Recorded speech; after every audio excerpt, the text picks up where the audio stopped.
पश्चिम आणि मध्य रेल्वे मार्गावर चालवण्यात आलेली दादर भुसावळ विशेष गाडी आता 30 जून पर्यंत धावणार आहे। प्रवाशांची वाढती मागणी लक्षात घेता रेल्वेने हा निर्णय घेतलाय। त्यामुळे प्रवाशांना दादरवरून भुसावळ गाठणं सोयीस्कर होणार आहे। मुंबई विमानतळावर 3 कोटींचा गांजा जप्त करण्यात आला। बँकॉक येथून मुंबईत आलेल्या तरुणाला गांजा तस्करी प्रकरणी अटक झाली आहे। त्याच्याकडे 3 किलो गांजा आढळलाय। त्याची आंतरराष्ट्रीय बाजारातील किंमत ही 3 कोटी रुपये इतकी आहे। मुंबईच्या सिद्धिविनायक मंदिराच्या वार्षिक उत्पन्नात 15% वाढ झाली आहे। त्यामुळे सिद्धिविनायकाचे वार्षिक उत्पन्न 133 कोटींच्या घरात पोहोचले। आता 2025-26 साठी अपेक्षित उत्पन्न 154 कोटी गृहीत धरण्यात आलेले आहे। आशीर्वचन पूजा देणगी लाडू नारळवडी संदर्भात करण्यात आलेल्या नियोजनामुळे 2024-25 वार्षिक उत्पन्न विक्रमी झाले। नवी मुंबईसाठी महापालिकेने उत्सव काळात विशेष मोहीम राबवून 448 किलो प्लास्टिक जप्त केले। महापालिकेच्या भरारी पथकाने प्लास्टिक विक्री करणाऱ्यांविरोधात कारवाई करत दंड वसूल केलाय। 26 ते 31 मार्च दरम्यान विशेष मोहीम राबवली गेली आहे।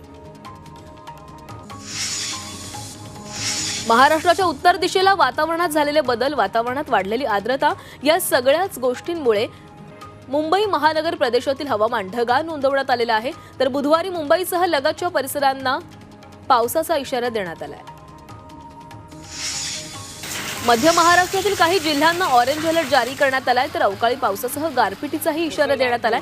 नाशिक, पुणे, सातारा, अहिल्यानगर, छत्रपती संभाजीनगर, जालना या जिल्ह्यांसह बीडला आज पावसाचा इशारा आहे।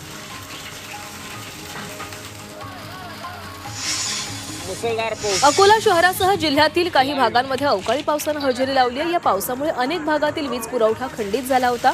तर कांदा, भाजीपाला आणि फळ पिकांना फटका बसण्याची शक्यता आहे। मुसळधार पाऊस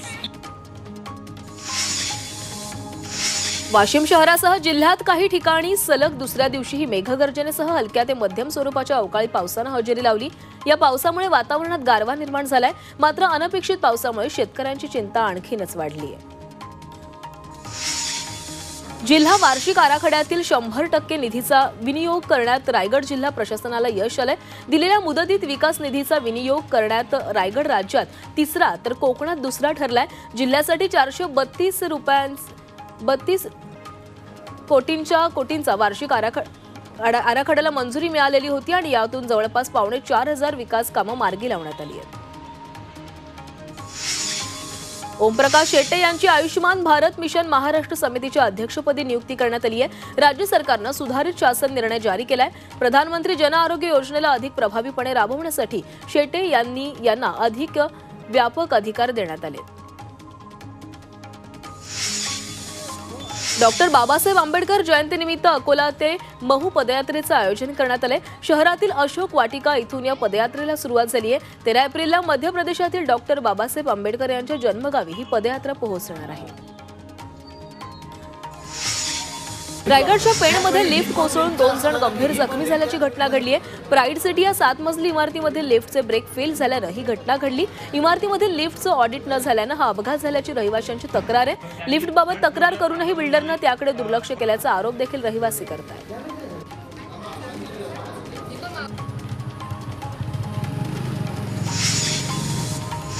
हवामान विभागाने विदर्भातील काही भागात वादळी वाऱ्यासह जोरदार पाऊस आणि गारपिटीचा इशारा दिलाय। बंगालच्या उपसागरावरून येणारे बाष्पयुक्त वारे आणि ओडिशापासून तमिळनाडू पर्यंतची हवेची द्रोणीय स्थिती निर्माण झाल्यामुळे आजपासून पुढील 5 दिवस ढगाळ वातावरण असणार आहे। यामुळे वादळी वारे, ढगाच्या कडकडाटासह अवकाळी पावसाचा तसंच 2 दिवस बहुतांश भागांमध्ये गारपिटीचा अंदाज हवामान विभागाकडून वर्तवण्यात आलाय। छत्रपती संभाजीनगर जिल्ह्यात ऐन उन्हाळ्यात अवकाळी पावसाने दमदार हजेरी लावली आहे। पैठण, बिडकीन, वैजापूर तालुक्यातील अनेक भागात अवकाळी पावसाने हजेरी लावली। या पावसामुळे गहू, कांदा, भाजीपाल्यासह इतर पिकांचं मोठं नुकसान झालंय। धुळे, नंदुरबार जिल्ह्यात पावसाने हजेरी लावली आहे। सकाळपासून ढगाळ वातावरण असल्याने कैरीच्या उत्पादनात मोठी घट होण्याची शक्यता आहे। त्यामुळे शेतकरी अडचणीत सापडलाय। कोल्हापूरच्या अनेक भागात पावसाच्या हलक्या सरी बरसल्यात। पन्हाळा, आजरा आणि शाहूवाडी परिसरात पावसाने हजेरी लावली। पावसामुळे उकाड्यापासून हैराण झालेल्या नागरिकांना दिलासा मिळाला।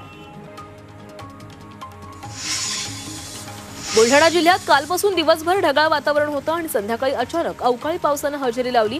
सिंदखेड राजा, चिखली तसंच बुलढाणा तालुक्यातील काही भागांमध्ये या पावसाचा जोरदार तडाखा बसलाय। या अवकाळी पावसामुळे शेतकऱ्यांच्या पिकांचं मोठं नुकसान झालंय।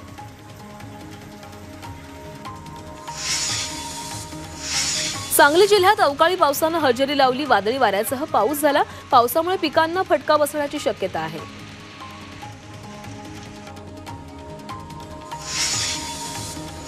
साताऱ्यातील कराड शहरात वादळी वाऱ्यासह मुसळधार गारांचा पाऊस पडलाय। मुसळधार पावसासोबत गारांचा मारा सुरू आहे, त्यामुळे रस्त्यावर गारा पडल्यानं बर्फाची चादर पसरल्यासारखा भास होतोय।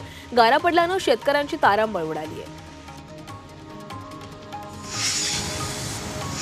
रत्नागिरी जिल्ह्यातील राजापूर आणि लांजा तालुक्यातील अवकाळी पावसानं हजेरी लावली। पावसामुळे आंबा, काजू याला मोठा फटका बसलाय।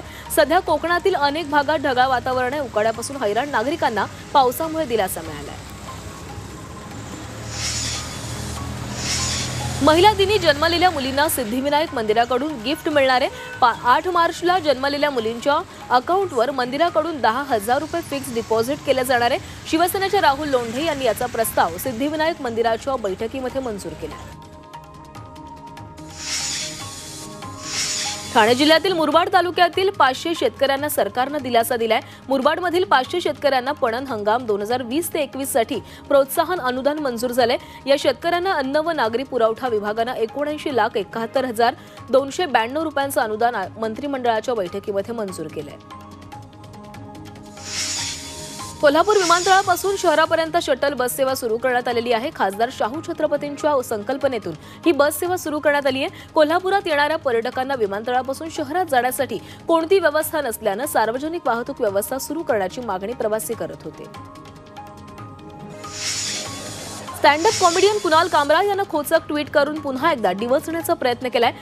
कलाकाराला कसं मारायचं यावर कामरानं ट्विटद्वारे भाष्य केलंय। कलाकाराला गप्प बसवायचं हे राजकीय शस्त्र असल्याचं त्यानं म्हटलेलं आहे।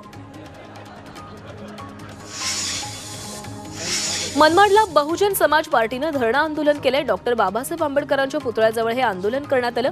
परभणीत सोमनाथ सूर्यवंशींचा पोलीस कोठडीत पोलिसांच्या मारहाणीत मृत्यू झाला आणि यातील दोषींवर कडक कारवाई करावी अशी मागणी या आंदोलकांनी केली आहे।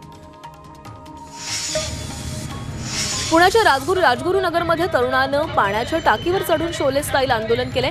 नगर परिषदेनं केलेली भरमसाठ करवाढी विरोधात 2 तरुणांनी हे आंदोलन केलं। 15 दिवसांपूर्वी करवाढी विरोधात या 2 तरुणांनी आमरण उपोषण केलेलं होतं, तरीही निर्णय न घेतल्यानं तरुण पाण्याच्या टाकीवर चढले आणि त्यांनी आंदोलन केलं।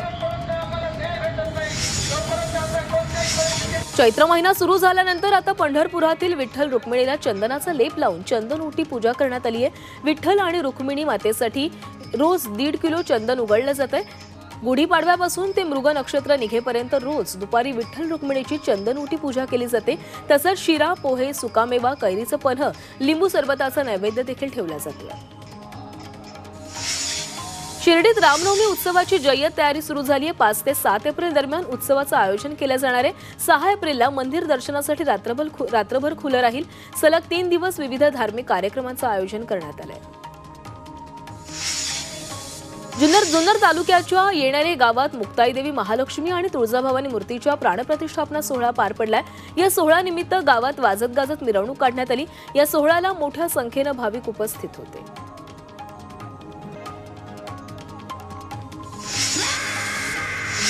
शिरूर तालुक्यातील वडनेरमध्ये श्री गुरुनाथ महाराजांच्या यात्रा उत्सवानिमित्त बैलगाडा शर्यतींचा थरार रंगला। या बैलगाडा शर्यतीमध्ये शेकडो बैलगाडा मालकांनी सहभाग घेतला होता। शर्यतीचा थरार पाहण्यासाठी मोठ्या संख्येनं शर्यत प्रेमींनी गर्दी केली। सैफ अली खान हल्ल्याप्रकरणी पुढील सुनावणी 4 एप्रिलला होणार आहे। या प्रकरणी अटक करण्यात आलेला बांगलादेशी नागरिक मोहम्मद शरीफुल इस्लाम शहजाद यानं जामिनासाठी अर्ज केलाय। आपल्यावर खोटा गुन्हा दाखल केल्याचा त्यानं आरोप केलाय। रणवीर अलाहाबादियाला सर्वोच्च न्यायालयानं धक्का दिलाय। इंडियाज गॉट लेटेंट या शोमध्ये केलेल्या वक्तव्यामुळे रणवीर अडचणीत आलेला होता। आता माफी मागितल्यानंतर रणवीर अलाहाबादियानं पासपोर्टची मागणी केली होती, मात्र ही मागणी सर्वोच्च न्यायालयानं फेटाळून लावली आहे। जर पासपोर्ट जारी केला तर तपासावर परिणाम होऊ शकतो असं न्यायालयानं म्हटलेलं आहे। प्रशांत कोरटकरचा जामीन अर्ज कोल्हापूर न्यायालयानं फेटाळलाय। कोरटकर सध्या कोल्हापूरमधील कारागृहात आहे। त्याची 14 दिवसांच्या न्यायालयीन कोठडीमध्ये रवानगी करण्यात आली होती। दरम्यान कोरटकरच्या जामीन अर्जावर कोल्हापूर न्यायालयात काल सुनावणी झाली, मात्र न्यायालयानं कोरटकरला दिलासा देण्यास नकार दिलाय। नागपूर हिंसाचाराचा मुख्य आरोपी फहीम खान याचा जामीन अर्जावर 8 एप्रिल रोजी सुनावणी होणार आहे, तर मायनॉरिटी डेमोक्रॅटिक पार्टीचा नेता हमीद इंजिनियरच्या नियमित जामीन अर्जावर उद्या सुनावणी होणार आहे। याशिवाय फरार असलेल्या अन्य 4 आरोपींच्या अटकपूर्व जामीन अर्जावर देखील 8 एप्रिल रोजी सुनावणी पार पडेल।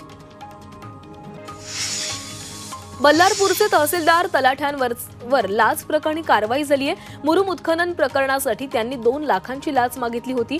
तहसीलदारांविरोधात शेतकऱ्यांनी एसीबीकडे तक्रार केली आणि या तहसीलदाराला पोलिसांनी ताब्यात घेतले। ठाण्यातील सीपी तलाव वागळे इस्टेट येथील डम्पिंग ग्राउंडमध्ये कचरा वेचत असताना जेसीबीचा धक्का लागल्याने राजश्री जाधव यांचा जागीच मृत्यू झालाय। मृत पावलेल्या महिलेच्या कुटुंबियांनी आर्थिक मदत आणि नोकरीची मागणी केली होती आणि त्यानंतर घनकचरा विभागानं अधिकारी मनीष जोशी यांनी आर्थिक मदत आणि कॉन्ट्रॅक्ट पद्धतीवर मुलाला नोकरी देण्याचं आश्वासन दिले। लातूरच्या औसा शहरात पाईपच्या गोडाऊनला आग लागली। गोडाऊनमधील पाईप नळ योजनेचं साहित्य जळून खाक झालंय। 2.5 कोटींचं साहित्य जळालंय। आगीचं कारण अस्पष्ट आहे। वर्ध्याच्या कारंजामध्ये सिलेंडरचा स्फोट होऊन आग लागली। आगीमध्ये आजूबाजूची 2-3 घरं जळून खाक झाली आहेत। यात सुदैवानं कोणतीही जीवितहानी झाली नाहीये। गडचिरोलीत भाजप नगरसेवक आशिष पिपरे यांनी अनेक महिलांच्या नावे कर्ज उचलून फसवणूक केल्याचा आरोप होतोय। समोरशीतील 40 महिलांनी या पत्रकार परिषदेत हा आरोप केलाय। अगरबत्ती व्यवसायाच्या नावानं पिपरेनं कर्ज उचललं, पण यंत्र दिलीच नाहीत। 35,000 रुपयांच्या यंत्रांची किंमत 1 लाख रुपये दाखवली असा आरोप महिलांनी केलाय। नगरसेवकांना यावर बोलण्यास मात्र नकार दिलाय। अकोला रेल्वे स्टेशनवर प्रवाशांचा लॅपटॉप चोरणाऱ्या एका चोराला पोलिसांनी अवघ्या 2 तासात अटक केली आहे। प्रवासी रेल्वेची वाट बघत स्थानकावर झोपला होता तेव्हा चोरानं 1.5 लाखांच्या लॅपटॉपसह बॅग चोरली। तक्रारीनंतर पोलिसांनी सीसीटीव्हीच्या मदतीने चोराच्या मुसक्या आवळल्या। जळगाव एमआयडीसीतील गोडाऊनमधून पापड मसाले आणि 2 चारचाकी वाहनांची चोरी झाली होती। या प्रकरणी पोलिसांनी आरोपींकडून 8,35,000चा मुद्देमाल हस्तगत केलेला आहे। विशेष म्हणजे या गोडाऊनमध्ये मागील 10 वर्षांपासून काम करणाऱ्या कर्मचाऱ्याने चोरी केल्याचं तपासात उघड झालंय। रत्नागिरीच्या मिरकटवाडा ठिकाणी 2 गटात झालेल्या मारहाणीमुळे काही काळ तणावाचं वातावरण निर्माण झालं। कॅरीबॅगचे पैसे स्कॅन करून देण्यावरून वाद झाल्याची प्राथमिक माहिती आहे। वादानंतर 2 गटांमध्ये मारामारी झाली आणि त्यानंतर दोन्ही बाजूने पोलिसांमध्ये तक्रार देण्यात आली आहे। नंदुरबार जिल्ह्यातील आशा सेविकांनी वर्षाला 2 गणवेश देण्याची मागणी केली आहे। तसंच गणवेशातील साड्यांचा कलर बदलण्याचीही मागणी सेविकांनी केली आहे। सातपुड्यात काम करणाऱ्या आशा सेविकांना विशेष भत्ता देऊन 5 लाखांचा आरोग्य विमा देण्याचीही मागणी करण्यात आली। परभणीच्या पालम तालुक्यातील केरवाडी ते शिरपूर रस्त्याची दुरवस्था झाली आहे। कंत्राटदारानं रस्त्याचं काम अर्धवट केल्यानं नागरिकांना मोठा त्रास सहन करावा लागतोय। या रस्त्याच्या दुरुस्तीच्या मागणीसाठी नागरिकांनी 3 एप्रिलपासून उपोषणाचा इशारा दिलाय। अमरावती शहरात ठिकाणी कचऱ्याचे ढिगारे साचल्याने सर्वत्र दुर्गंधी पसरली आहे। त्यामुळे डासांचं प्रमाणही वाढलंय। महानगरपालिकेच्या वतीनं नियमित साफसफाई केली जात नसल्याचा आरोप नागरिकांनी केलाय। अर्जुन नगर भागात तर नाला तुडुंब भरल्यानं त्याचं दूषित पाणी रस्त्यावर येतंय। त्यामुळे महापालिकेनं नियमित स्वच्छता करण्याची मागणी नागरिक करतायत। लातूरच्या देवणी तालुक्यातील पंढरपूर गावात गुप्तधनासाठी अघोरी पूजा करण्यात आली आहे। जमिनीतून गुप्तधन काढण्यासाठी मध्यरात्री गावात अघोरी पूजा करत असल्याची माहिती गावकऱ्यांना मिळालेली होती। दरम्यान या प्रकरणी पोलिसांनी चौकशी केली असता गावातील पडीक जागेत हळदी कुंकू, बाहुली आणि लोखंडी फावडे आढळून आले आणि यामध्ये एका महिलेसह 4 जणांविरोधात जादूटोणा अधिनियमानुसार गुन्हा दाखल करण्यात आलाय। कर्जमाफीच्या मुद्द्यावर शेतकरी संघटना चांगलीच आक्रमक झाली आहे। जाहीरनाम्यात लिहूनही शेतकऱ्यांना कर्जमाफी न दिल्यानं चंद्रपूरच्या शेतकरी संघटनेनं सरकारचा निषेध केलाय। संघटनेच्या कार्यकारिणीच्या बैठकीनंतर यासंबंधी पुढील पाऊल निश्चित केलं जाणार आहे।